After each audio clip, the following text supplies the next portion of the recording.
नमस्कार, मी धनंजय सानप ॲग्रोवन शोमध्ये तुमचं स्वागत. खरीप हंगाम तोंडावरती आलेला आहे. मान्सूनची प्रतीक्षा शेतकरी करतायत. मान्सूनचा पाऊस हजेरी लावेल लवकरच अशा पद्धतीचा अंदाज हवामान तज्ज्ञांकडून वर्तवला जातोय आणि त्यामुळे शेतकऱ्यांची पेरणीसाठीची आणि त्यापूर्वीची तयारी यासाठीची लगबग सध्या सुरू आहे. आता या सगळ्या पार्श्वभूमीवरती अन्न सुरक्षा आणि राष्ट्रीय पोषणासाठी कडधान्य, त्यासोबत तेलबिया पिकं, भरडधान्य पिकं, तृणधान्य पिकांसाठी केंद्र सरकार आणि राज्य सरकारच्या माध्यमातून शेतकऱ्यांना या संबंधित पिकांच्या बाबतीत अनुदान हे दिलं जातं. म्हणजेच अनुदान तत्वावरती हे बियाणं शेतकऱ्यांना दिलं जातं. यापूर्वी आपण सोयाबीन बियाण्यासाठी नेमका अर्ज कसा करायचा महाडीबीटी पोर्टलवरती याची माहिती घेतलेली होती. त्याची लिंक तुम्हाला डिस्क्रिप्शन बॉक्समध्ये दिलेलीच आहे. आज आपण कडधान्य पिकांच्या बियाण्यांसाठी नेमका अर्ज कसा करायचा महाडीबीटी पोर्टलवरती हे थोडक्यात समजून घेणार आहोत.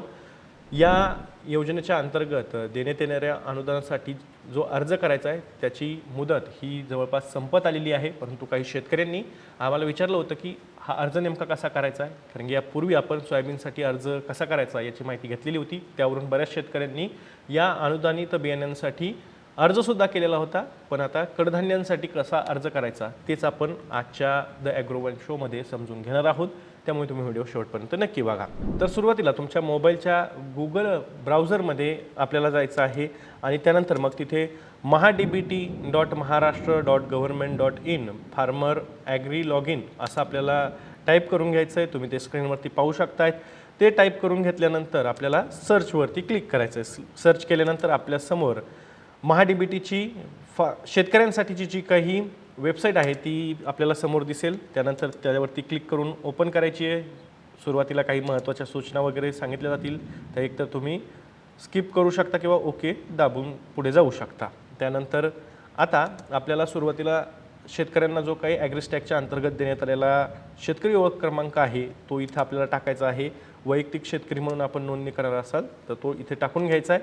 तो टाकल्यानंतर आपल्याला पुढे OTP पाठवावरती क्लिक करायचं आहे. OTP पाठवावरती क्लिक केल्यानंतर काही वेळ प्रोसेस होईल. प्रोसेस झाल्यानंतर OTP यशस्वीरित्या शेतकरी IDशी लिंक असलेल्या मोबाईल क्रमांकावरती पाठवण्यात आला आहे अशी सूचना तुम्हाला स्क्रीनवरती दिसेल. ती दिसल्यानंतर ओके करायचं आहे. ओके केल्यानंतर तुमचा जो काही मोबाईल क्रमांक आहे जो शेतकरी ओळख क्रमांकपत्राशी जोडलेला आहे त्याच्यावरती OTP आलेला असेल आणि तिथला जो 6 अंकी OTP असेल तो इथे OTP प्रविष्ट करा या रकान्यामध्ये टाकायचा आहे आणि खाली हिरव्या चौकटीवरती OTP तपासा यावरती क्लिक करायचं आहे. नंतर तुमचा OTP व्हेरीफाय केला जाईल आणि त्यानंतर इन्फॉर्मेशन तुम्हाला समोर दिसेल. यामध्ये तुमची वैयक्तिक माहिती ही तुम्हाला जी काही ॲग्रिस्टॅकच्या शेतकरी ओळख क्रमांकावरती आहे तीच इथे पाहायला मिळेल.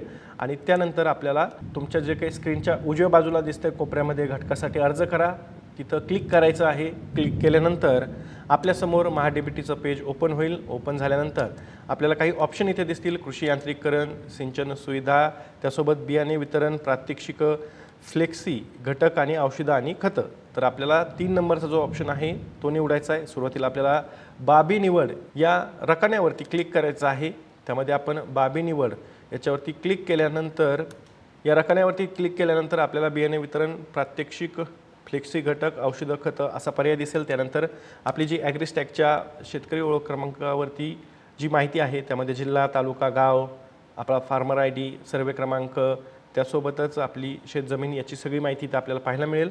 त्यानंतर आपल्याला खाली फक्त हंगाम निवडावरती क्लिक करायचं आहे. हंगाम निवडायचा आहे. सध्या खरीप हंगाम आहे तर त्यामध्ये आपण खरीप हंगाम निवडलेला आहे. त्यानंतर घटकामध्ये आपल्याला घटक निवडायचा आहे. घटकामध्ये क्लिक केल्यानंतर आपण प्रमाणित बियाणं तिथं निवडायचं आहे. इतरही तुम्हाला फ्लेक्सी बियाणे वगैरे असे पर्यायसुद्धा इथे असतील. त्यानंतर पीक प्रकार कोणता आहे तो निवडायचा आहे.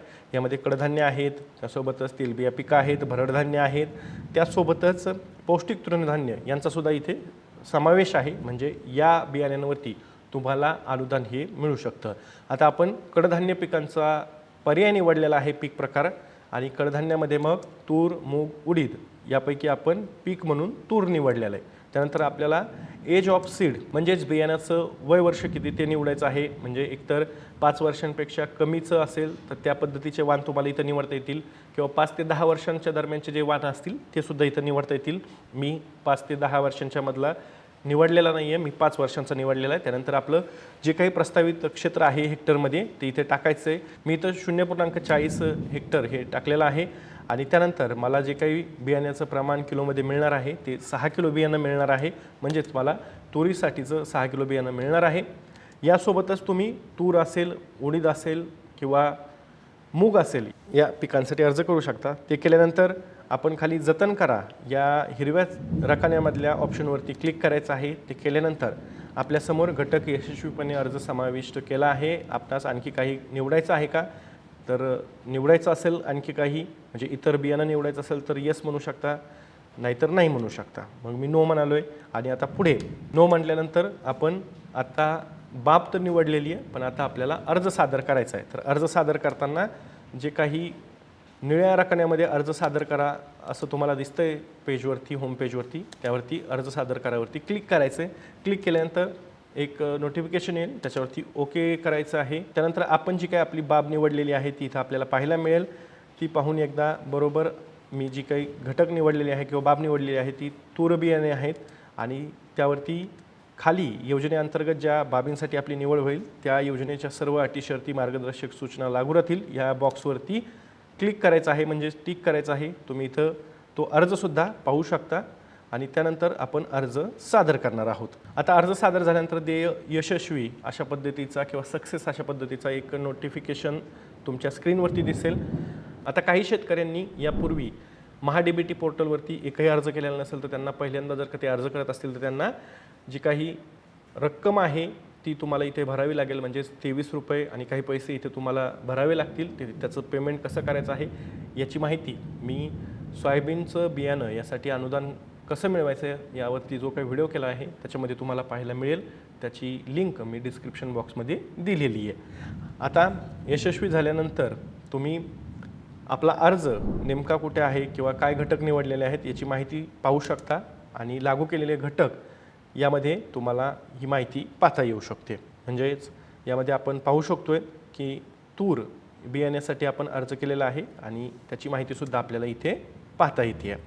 त्यानंतर तुम्हाला जर का याची पावती डाउनलोड करायची असेल तर पावती पहावरती क्लिक करायचं आहे. त्यानंतर तुम्हाला तुमची महाराष्ट्र शासन कृषी विभागाकडून अर्जाची पोच पावतीसुद्धा इथे ऑनलाईन पद्धतीनं डाउनलोड करून घेता येणार आहे. कडधान्य पिकांसाठी किंवा भरडधान्य पिकं असतील, पौष्टिक तृणधान्य पिकं असतील या पिकांसाठी अर्ज करू शकता. अर्थात कडधान्य पिकांसाठी शेतकऱ्यांनी जास्तीत जास्त प्राधान्य देणं यंदा फायदेशीर ठरेल अशा पद्धतीचं आवाहन हे जाणकारांकडून केलं जातं. कारण की यंदा एल निनोचं वर्ष आहे, त्यामुळे मॉन्सून हंगामामध्ये सरासरीपेक्षा कमी पावसाची शक्यतासुद्धा हवामानशास्त्र विभागाकडून वर्तवली जाते. याच पार्श्वभूमीवरती शेतकऱ्यांनी जर का कडधान्य पिकांना प्राधान्य दिलं तर ते फायदेशीर ठरू शकतं. कडधान्य पिकांच्या बियाण्यांसाठी महाडीबीटी पोर्टलवरती अर्ज कसा करायचा आहे त्याची माहिती घेतलेली आहे. अर्थात महाडीबीटी पोर्टलवरील जी काही अर्जाची तारीख आहे ती संपत आलेली आहे, म्हणजेच अर्जाची मुदत ही संपत आलेली आहे. त्यामुळे तातडीनं शेतकऱ्यांनी लगेचच अर्ज करावा. पुढच्या काळात जर या बियाणे अर्जासाठी म्हणजेच अनुदानासाठी जर का मुदतवाढ देण्यात आली तर त्याच्यावरचाही व्हिडिओ आपण तुमच्यापर्यंत अपडेट नक्कीच घेऊन येणार आहोत. मी या माहितीसोबत तुमचा इथेच थांबतो. मी दररोज संध्याकाळी 6 वाजता ॲग्रोवनच्या यूट्यूब चॅनलवर शेती आणि शेतकऱ्यांच्या हिताचे मुद्दे घेऊन असतो. त्यामुळे तुम्ही अजूनही ॲग्रोवनच्या यूट्यूब चॅनलला सबस्क्राईब केलं नसेल तर लगेच सबस्क्राईब करा. व्हिडिओ जास्तीत जास्त शेतकऱ्यांपर्यंत पाठवण्यासाठी व्हिडिओला लाईक आणि शेअर नक्की करा. आपण पुन्हा भेटू. तर तुम्ही तुमची आणि तुमच्या जवळच्या माणसांची काळजी घ्या.